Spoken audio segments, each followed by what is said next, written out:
Yeah. So we did our first project involving iBeacons just a couple of weeks back. Yeah. And it was for a major corporate who had their European Innovation Centre in Dublin.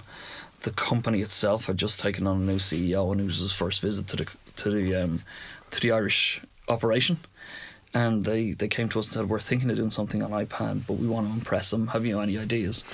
And we put together this demo where, as the guy walked around his office, the content was coming up on the iPad relevant to the area he was currently walking in. Fantastic. And we did that by dotting beacons around the building.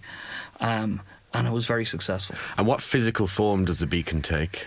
It's interesting. A beacon, it's just a Bluetooth device advertising a very specific profile, right? And when I say specific, it's actually quite trivial. So Apple haven't published it, but lots of people have reverse engineered it. It's that simple.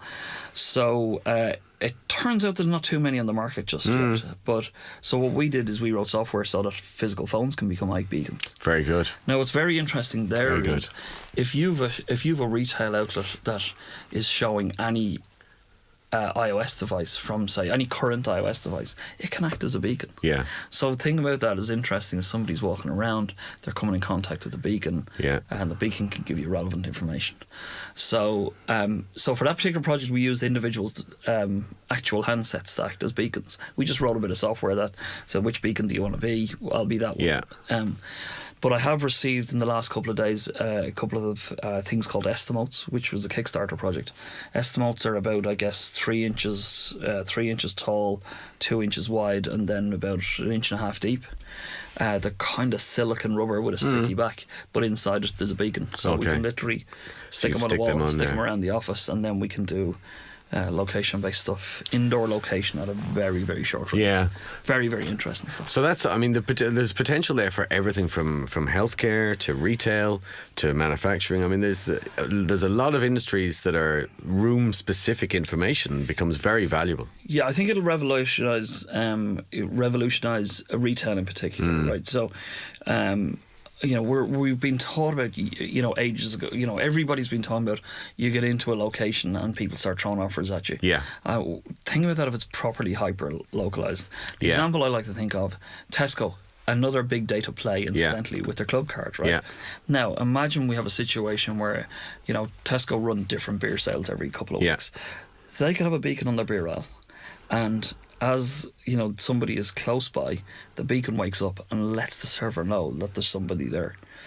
They can be sending an offer back to that guy and say, we've checked his basket. He's bought Miller, he's keen on 6 times in the last 3 months. Yeah. We better let him know that we've got a special on today. Do you know what I mean? So you could get into some really interesting. I know people really fear the privacy of this stuff, but frankly, if you've got a club card, you've given you give it up for the reward. You have, absolutely. And so, can I ask you there, right? So, say at the moment, Diesel have a project going on in their in some stores, I think, where you bring your phone close to a label. It checks if your size based on your profile is in stock. If it's not, it tells you when you're at another store. The beacon idea, I think, is better because there's, I don't have to take my phone out of my pocket to check this. Absolutely. Yeah. And so what about the notification method? All of a sudden, though, will we be bombarded, say, walking around a supermarket or in a shop by all these messages and offers? Or is there more sort of, is there a less intrusive way of telling us, be it via glasses or something, or in-store screens? What do you think, or do you think it's about the device? So I think it is about the device. The granularity is, and even when Apple were demoing this, they suggested how you handle granularity and not do that. Obviously, obviously they're not going to be able to control that, but remember, the beacon is what stays static typically, right? So that's in a location somewhere. And basically, you have to run an app that's looking for that beacon. It's not just any beacon. It has to be, you kind of predefine your own beacons. So the situation is that I have chosen to run the Diesel app or whatever. Yeah.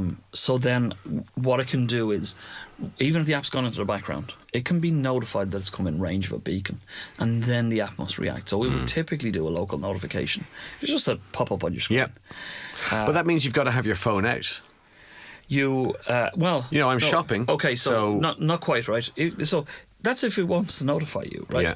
But what'll actually happen is the app gets woken up to say it's come within range of a beacon.